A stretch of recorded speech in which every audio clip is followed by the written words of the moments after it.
Assalamualaikum warahmatullahi wabarakatuh. Apa kabar pemirsa Banjar TV? Semoga selalu dalam keadaan sehat dan pastinya senang sekali menjumpai Anda di Lintas Bandung Sepekan edisi Minggu 11 September 2022. Bersama saya Berat Nahar akan kami sajikan informasi selengkapnya untuk Anda dan inilah informasinya untuk Anda.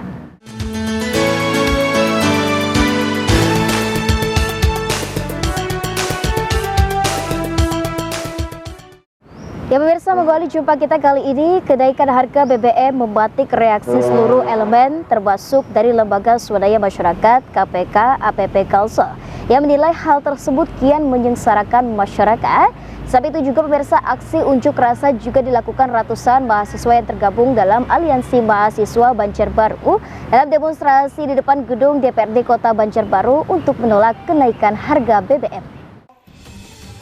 Puluhan massa yang tergabung dalam kelompok pemerhati kinerja aparatur pemerintah dan parlemen KPK APP Kalimantan Selatan mengadakan aksi demonstrasi terkait naiknya harga BBM bersubsidi jenis Pertalite dan solar di Jalan Jenderal Sudirman 0 km Siring Banjarmasin, Senin 5 September 2022.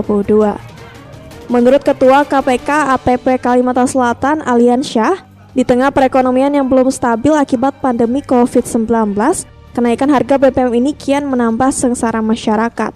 Aktivis anti korupsi tersebut mengaku prihatin dengan kondisi yang terjadi sekarang. Di tengah kelangkaan solar di Kalimantan Selatan, BBM justru naik.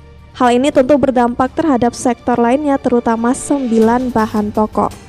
Kenaikan harga BBM kami anggap membebani dan menyengsarakan rakyat di Kalimantan Selatan. Tata kelola perminyakan di Kalimantan Selatan belum beres. Kenapa harus ada kenaikan harga BBM? Angkutan dari Pelabuhan Trisakti ke kabupaten kota di Kalimantan Selatan masih terkendala kelangkaan solar. Solar aja langka, BBM sudah naik. Ini yang menyakitkan bagi kita rakyat di Kalimantan Selatan. Sehingga kenaikan harga BBM otomatis akan mempengaruhi kenaikan 9 harga bahan pokok yang ada di masyarakat. Usai menggelar demo tolak kenaikan BBM, massa bergeser ke Sekretariat DPW P3 Kalsel yang mendukung pemecatan Ketua Umumnya Suharso Monoarfa oleh Majelis Tinggi Dewan Pengurus Pusat atas polemik Kiai Amplop. Ucapan tersebut terlontar saat Suharso berbicara adanya keharusan menyediakan amplop usai bertemu dengan para kiai atau ulama saat dirinya melakukan kunjungan ke sejumlah tempat beberapa waktu lalu. Menurut Ali, ucapan tersebut sangat melukai hati umat Islam. Ia menambahkan jika Suharso tidak meminta maaf, maka 2024 akan jadi kuburan untuk P3. Tim Liputan Banjar TV.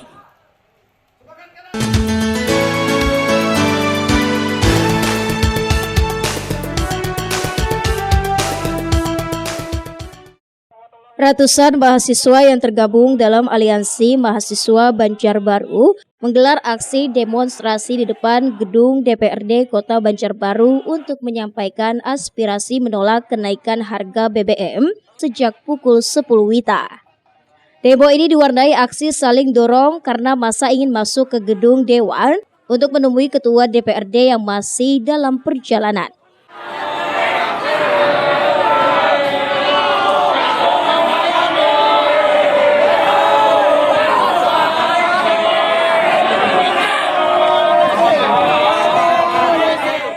Dalam orasinya, sejumlah mahasiswa menyatakan kebijakan menaikkan harga BBM sangat memberatkan masyarakat di tengah baru bangkit ekonomi dari keterpurukan usai COVID-19.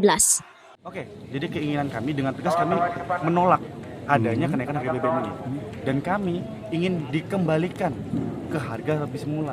Karena ini dengan adanya BBM ini akan berimbas kepada bahan-bahan yang lainnya.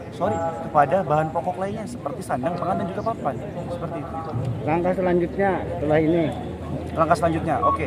Jadi kita tadi sudah memberikan tuntutan dan juga rekomendasi. Kita sudah memberikan tuntutan dan juga rekomendasi langsung kepada Ketua DPRD Kota Banjarbaru. Dan apabila tuntutan kami tidak dipenuhi, maka sesuai komitmen kami juga tadi, kami akan turun aksi di sini lagi dengan jumlah massa yang lebih banyak lagi. Sementara itu, Ketua DPRD Kota Banjarbaru Fadliansyah Akbar dan turun langsung menghadapi mahasiswa untuk mendengarkan aspirasi tersebut mengatakan Dirinya berkomitmen akan memperjuangkan semua aspirasi yang disampaikan dalam aksi demonstrasi siang ini.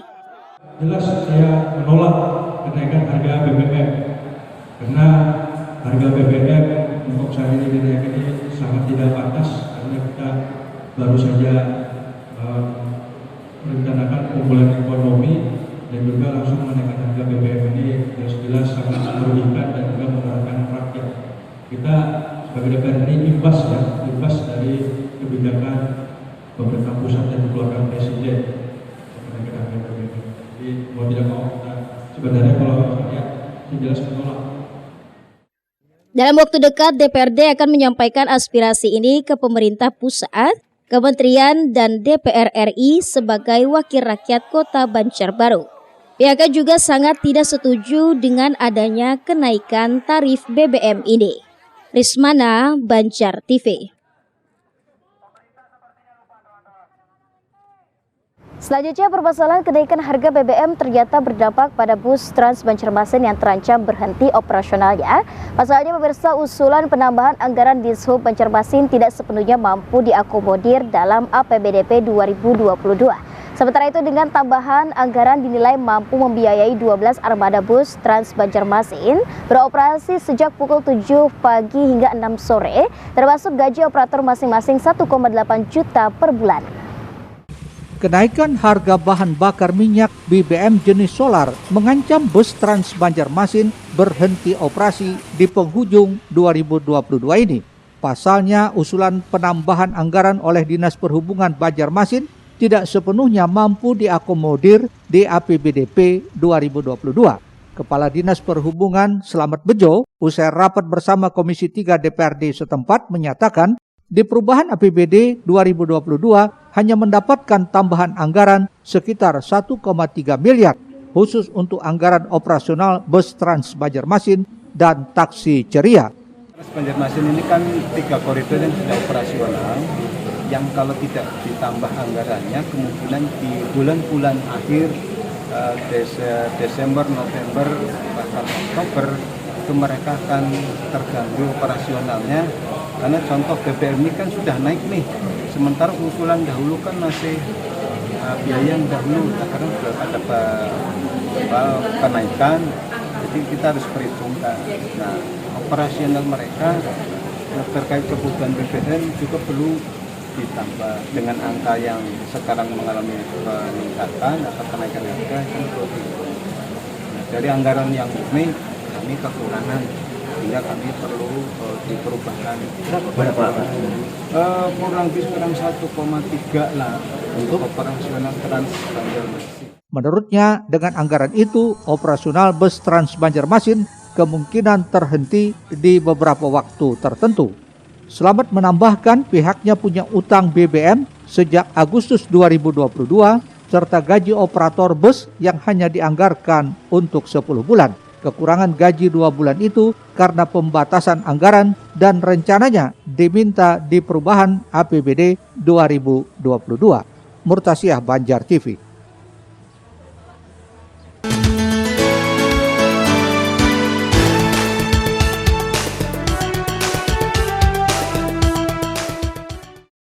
Sementara itu, dalam kesempatan yang sama, Kepala Dinas Perhubungan Kota Banjarmasin Slamet Bejo berharap dengan anggaran tersebut mampu membiayai 12 armada bus Trans Banjarmasin yang beroperasi sejak pukul 7 pagi hingga pukul 6 sore, termasuk untuk gaji operator masing-masing 1,8 juta per bulan.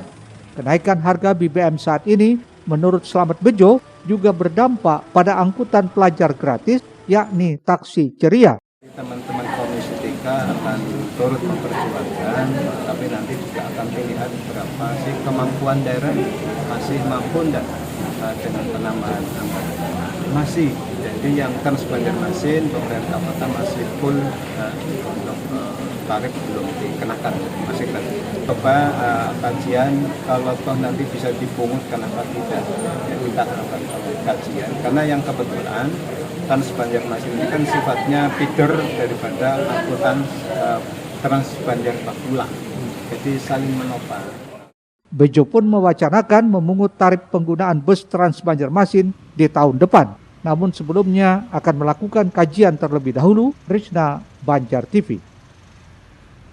Pemirsa, Ketua Komisi 2 DPRD Banjarmasin Awan Subarka menegaskan pihaknya tetap dengan sikap awal menolak kenaikan tarif air bersih PT AM Banjarmasin ke pelanggan. Pelanggan PT Air Minum Banjarmasin Perseroda harus menerima keputusan direksi yang menaikkan tarif pemakaian air ledeng. Penyesuaian tarif air ledeng yang disepakati dengan kenaikan sebesar 10% setiap kubik resmi dimulai berlaku September 2022. Kenaikan tarif air ledeng ini mendapat respon dari Ketua Komisi 2 DPRD Banjarmasin Awan Subarka yang menegaskan pihaknya tetap dengan sikap awal menolak kenaikan tarif air bersih ke pelanggan. Penegasan itu disampaikan Ketua Komisi 2 DPRD saat di ruang kerjanya beberapa waktu lalu. Dari DPRD tentunya sesuai dengan fungsi kami, tentunya kita bersuara ya kepada publik bahwa kita di Dewan secara umum memang tidak setuju dengan rencana kenaikan itu. Nah, memang yang jadi persoalan ini kan adalah setelah PDAM menjadi Perseroda ini, kemudian tidak ada kewenangan lagi dari DPRD untuk memberikan persetujuan. Sehingga kemudian PDAM kalaupun mereka jalan dengan rencananya, tanpa ada persetujuan dari Dewan pun mereka bisa jalan. Nah, ini juga problematika yang sekarang terjadi. Tetapi kami dari Komisi 2 dan DPRD Kota Banjarmasin secara umum tetap menyuarakan bahwa kita tidak setuju dengan kenaikan tarif air PDAM tersebut. Sementara ini kan komunikasi kita dan kita rapat-rapat dengan PDAM, ya intinya ada perbedaan pendapat sudah, ya kan memang PDAM akan menaikkan, sedangkan kita tidak sependapat dengan itu. Dan tentunya ya kalaupun PDAM masih melakukan kenaikan itu, ya kita di Dewan pun tetap bersuara lah Pak Nasir lah, tetap bersuara untuk tidak menyetujui dengan rencana kenaikan tarif air. Dijelaskan oleh politisi PKS itu, rencana kenaikan tarif air bersih sebelumnya sudah disampaikan manajemen PT Air Minum Banjarmasin. Meski sudah disampaikan, saat itu Komisi 2 DPRD Banjarmasin meminta agar kebijakan kenaikan tarif air bersih tersebut disosialisasikan ke masyarakat. Awan menambahkan, setelah PDAM berubah menjadi PT Air Minum, DPRD Banjarmasin tidak punya kewenangan lagi. Namun pihaknya tetap menolak kenaikan dan meminta PT Air Minum melakukan sosialisasi ke masyarakat. Rishna, Banjar TV. Ya pemirsa, silaturahmi dan sosialisasi penyesuaian tarif air minum dalam rangka meningkatkan pelayanan pelanggan menuju pelayanan prima kembali digelar PT AM Banjarmasin dan Forum Pelanggan Air Minum atau Forpam di Kelurahan Sungai Andai, Banjarmasin Utara. PT Air Minum Banjarmasin Perseroda kian gencar melakukan sosialisasi rencana penyesuaian tarif air bersih di beberapa kelurahan di Kota Banjarmasin. Kali ini giliran Kelurahan Sungai Andai, Kecamatan Banjarmasin Utara yang menjadi sasaran PT AM Banjarmasin dalam melaksanakan sosialisasi tersebut. Hadir dalam kegiatan tersebut tim sosialisasi PAM Banjarmasin, Forum Pelanggan Air Minum, Lurah Sungai Andai, Dewan Kelurahan dan para ketua RT di Kelurahan Sungai Andai. Sosialisasi ini merupakan kegiatan yang ke-8 setelah sebelumnya dilaksanakan di beberapa kelurahan di Kota Banjarmasin sebagai tindak lanjut arahan dari DPRD Kota Banjarmasin, sehingga kepercayaan masyarakat terhadap PT AM Banjarmasin tetap terjaga dan penyesuaian tarif bisa disetujui dan didukung oleh masyarakat. Dari pantauan Banjar TV pada sosialisasi di Kelurahan Sungai Andai kali ini, tim sosialisasi PT AM Banjarmasin banyak mendapat saran dan masukan dari para ketua RT setempat. Salah satunya Ketua RT 27 Saifuddin yang meminta agar PT AM Banjarmasin jangan terburu-buru menaikkan tarif sebelum pelayanan prima bisa diberikan kepada pelanggannya. Pasalnya selama ini wilayah Sungai Andai masih banyak yang tidak kebagian air bersih. Mau saya kenaikan kita kan menolak, cuma dengan syarat kebutuhan primanya tadi dulu. Kalau sudah itu terpenuhi, dan tadi ada kekurangan nah kalau jalan ledengnya, tolong disalurkan dulu. Kalau sudah itu sudah terpenuhi buatan, barulah kita hendaknya ada kenaikan atau iya sesuaikan lah. Kalau kenaikan siapa jadi masalah. Iya, oke. Yang penting kebutuhan pribadi masyarakat tadi yang didahulukan dulu. Adanya masukan yang disampaikan para Ketua RT, Senior Manajer Keuangan PT Air Minum Banjarmasin Sahrani berkomitmen akan semaksimal mungkin mengupayakan keluhan pelanggan tersebut. Selain memasang inline pump sebagai solusi awal, kedepannya juga akan dipasang pipa besar agar bisa mengalir 24 jam. Jadi kami sangat care, sangat menerima. Kami akan segera tindak lanjuti keluhan-keluhan dari pelanggan yang khususnya memang kami akui pelayanan untuk Kelurahan Sungai Andai ini sebagian memang masih bermasalah. Tadi sudah kami jelaskan juga, kami juga sudah berusaha memasang inline pump untuk membantu mendorong air ke masyarakat, dan mereka sebagian itu memang masih belum puas dengan inline pump itu. Mereka menginginkan air yang memang harus mengalir 24 jam ke mereka.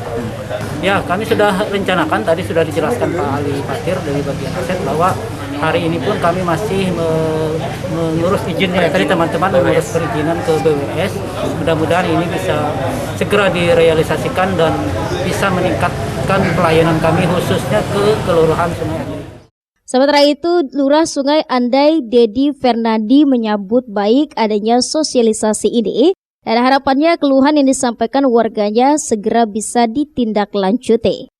Alhamdulillah hasilnya kami berjalan lancar, banyak tadi pembahasan-pembahasan yang ada dan dicarikan tadi solusi dari PDAM. Mudah-mudahan sampai akhir Desember nanti solusi utama tadi yaitu pembangunan pemasangan pipa yang lebih besar lah untuk wilayah Sungai Andai ini. Mudah-mudahan bila sudah dipasang nanti di Desember nanti di 2023 tidak air tadi sudah mengalir dengan lancar dan tidak ada lagi keluhan-keluhan di masyarakat. Dari total 72 RT yang ada di wilayah Kelurahan Sungai Andai, rata-rata masih mengalami gangguan distribusi air bersih. Untuk itu PT AM Banjarmasin bisa menepati komitmennya untuk memberikan pelayanan yang prima di kawasan Sungai Andai ini. Muhail, Banjar TV. Ya pemirsa, usai pariwara berikut ini akan kami hadirkan progres jembatan Sulawesi 2 capai 25%. Tetaplah di Lintas Bandung sepekan.